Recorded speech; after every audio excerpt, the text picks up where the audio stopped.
It's the undisputed theory of everything. A tapestry of truth threaded through the entirety of history. The mystery of humanity raveled intricately into the fabric of a 5-letter word, a 5-word sentence, a 5-minute composition bearing witness to the theory of grace. G.R.A.C.E. Spell it with me. G.R.A.C.E. God's radical artistry created everything.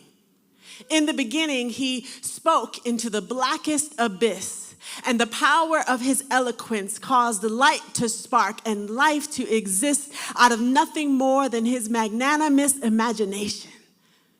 And after 5 indelible days, a creative binge, the likes of which has never been duplicated, culminated when he crafted a creature out of his very own identity, carbon copied his imagery, molded an effigy, a facsimile, wrapped it in human anatomy, and gave us everything we could ever need. You wouldn't be wrong to call it paradise. But see, back then it was just life. And though we were created to become just like him, we just wanted to become him in all of his knowledge and wisdom, so we embraced sin. Like a long-lost frenemy who showed up out of the blue bearing a gift in the form of a fruit, and as soon as we tasted it, we knew that we were through. Done in by the devil's indiscretion and deceit. Don't do it. No fruit is sweet enough to sell your birthright to it, to punt away the purpose you were put upon the earth, but we blew it. Ate the fruit anyway.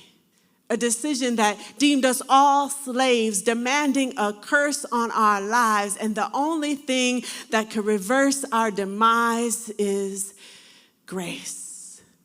G.R.A. That's you. G.R.A.C.E. God's redeeming atonement covers everyone.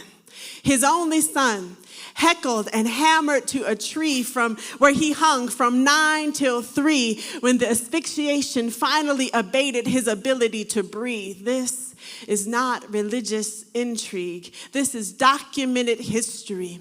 The Son of God willingly let his enemies pierce nails in his extremities and let the blood flow through centuries right into the reality of this very time and space. This is the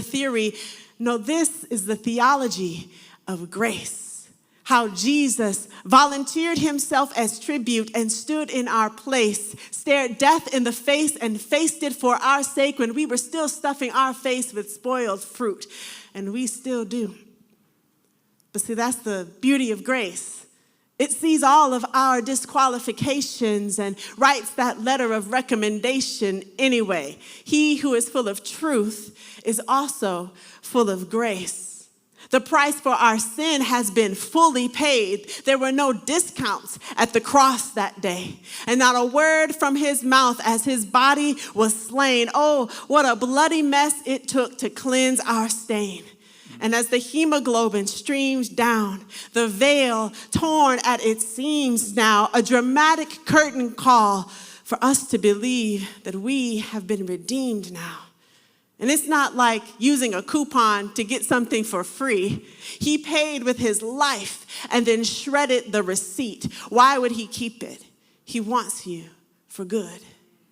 No exchanges, no returns. He wants you for good.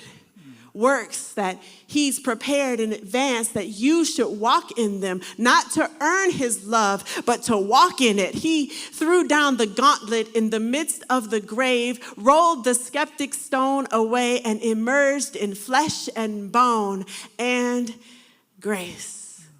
G.R.A.C.E.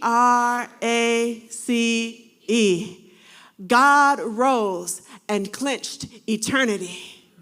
The bodily resurrection of a dead man, the pinnacle of God's plan to dig every one of us out of our graves. He is the way, he is the door, the gate, the lockpick, the password. Come in and find pasture, a world away from our transgressions, As far as east is from west, and for all of our questions, his answer is yes. You too. You too were entombed, but in Christ you too are exhumed and exonerated, pardoned and propitiated. That's just a fancy way of saying that you have found the Father's favor in the free and unadulterated gift of grace. G.R.A.C.E. God's radical artistry created everything out of grace. God's redeeming atonement covers everyone in grace. God rose and clinched eternity by his grace. One more time. G.R.A.C.E. Grace.